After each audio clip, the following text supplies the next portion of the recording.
Hi everybody, my name is Kat and today we are going to be talking about structural dissociation.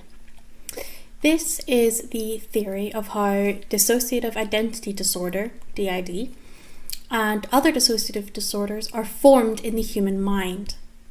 This video is going to be a little bit more technical and scientific, but we're going to do our best to explain everything as fully as we can. And you can always ask any more questions in the comments below. If you do not know what dissociation is, there's a video linked here-ish, up in this corner. Just sort of on the basics of dissociation, what it is, and how it happens, really what it's for. So anyway, let's get started. Nobody is born with a single integrated personality. Small little infants have a loose collection of ego states, kind of like marbles, a bag full of marbles. And these are responsible for things like attachment, food, exploration, love, all those sorts of things. Around the age of about 6 to 9, all of these different ego states naturally integrate together into one cohesive personality. However, repeated instances of trauma in a person's childhood can disrupt this natural process of integration. When a primary caregiver, usually a person's mum, but not always, just the person that looks after the child the most, when this person is inconsistent, i.e. they are loving and caring one minute and dismissive and possibly negligent at others, this leads to a disorganized attachment, and a coherent sense of self cannot form. The different ego states then have conflicting needs, trauma memories, or reactions to trauma that stop them from being able to merge together. So they stay as separate marbles rattling around inside the bag. There are 3 different types of structural dissociation: primary, secondary, and tertiary, stage 1, 2, and 3. So, primary structural dissociation. Let's start there. This is when the child is able to fully integrate their personality. All of the little marbles come together to form one big marble. And also their sense of self. They have a cohesive, single personality. However, trauma or extreme stress later on in their life leads to a dissociative disorder. May lead to a dissociative disorder. Examples of these disorders are depersonalization, derealization, or dissociative amnesia, or PTSD. This means that there is one emotional part and one apparently normal part within the individual. The emotional part is the bit that holds the memories and the reaction to the trauma, whereas the apparently normal part is apparently normal. It doesn't hold memories of the trauma. It is the part that is able to function in day-to-day life. The EP and the ANP cannot integrate because the EP holds the traumatic memories and would prevent the ANP from being able to function in day-to-day life. So they have to stay separated. They are not 2 separate, fully formed identities, like in DID. They are just 2 separate fragments of one person. And the individual can sort of switch between the 2. So this is when, you're doing all your normal day-to-day tasks, going to work, going to school, whatever. And this would be where you have dissociation, flashbacks, things like that. So they are not fully separate identities, but they are two separate parts that cannot come together. I hope that makes sense. So, secondary structural dissociation, which is getting hard to say. When the trauma begins at a young age, primary structural dissociation may not be enough for the individual to cope with the trauma. The results of this may be CPTSD, borderline personality disorder, BPD, or other specified dissociative disorder, OSDD 1. This means there is one ANP and multiple EPs, and each EP handles a unique or a conflicting aspect of the trauma. So each EP has a different job, and then you have the ANP. So in OSDD, this is where the separate personalities will start to be properly formed, because this is when the trauma begins at a young age, before the personality has a chance to fully integrate together. So in comparison to this, in primary structural dissociation, the personality is already one, and the EP kind of breaks off to be able to handle the trauma, whereas the ANP is kind of just the rest of it.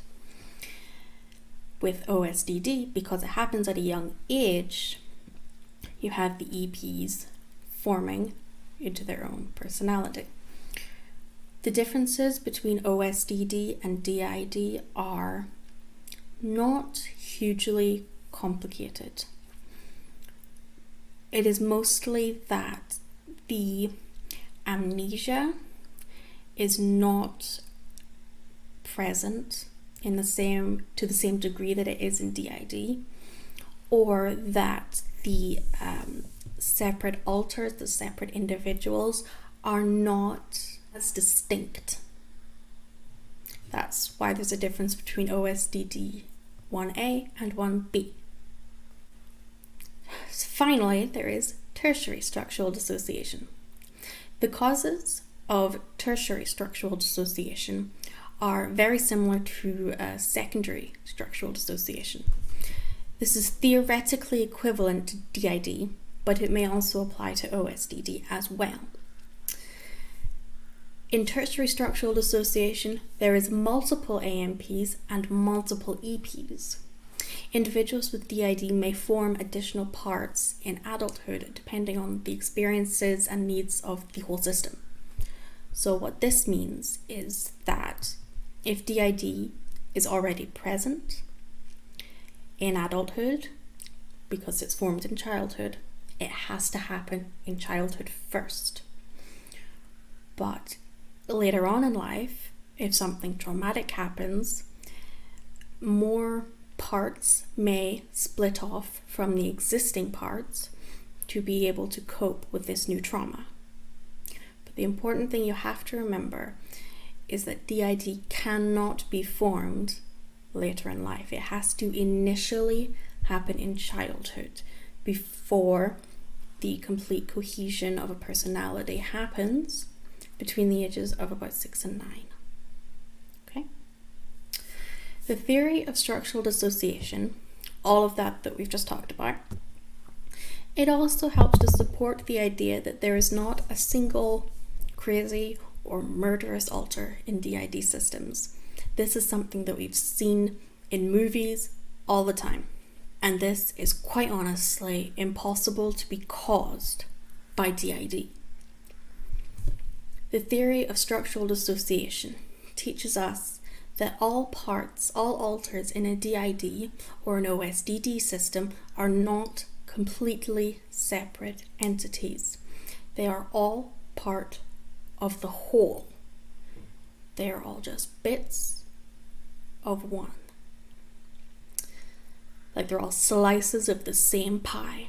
They're all marbles that belong in the one bag.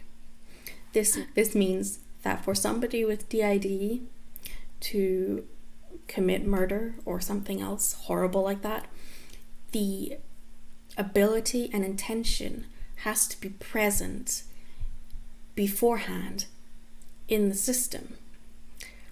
What I'm trying to say is there's not going to be one alter that will cause this. It is the responsibility of everyone. Like, if one alter knows Spanish, but as in one alter knows Spanish in your inner world, they will not be able to come out to the front and just start speaking Spanish unless the system as a whole knows Spanish. The idea of system responsibility is so important, and I mentioned it actually in my last video that I did, which is up here if you want to go take a look at it. It also talks about a crazy murderous alter in a movie. If you want to go check that out, I thought it was pretty interesting. But system responsibility is so important because you are all part of the same one. You all have responsibility for each other. Like I said in that other video, it is not always the nicest of ideas. Sometimes you just want to say, well, that was that person, not me. I don't have to say sorry for it. I didn't do anything wrong. But you have to realize, understand, comprehend that you are not all completely separate. You all belong to the same whole. So you all have to take responsibility for what happens in that one whole. So that is it for today. That was structural dissociation. If you have any questions, you can leave them down below. And all of our references will be in the description, same as always. Before I go, just want to say one more thing. Please, please be kind to everyone. We've been struggling a little bit with the past week. That's why we missed an upload. Nothing to worry about. We're okay. We're coping. But it's always easier when people are kind. So remember, be kind to others and be kind to yourself. And we'll see you next time.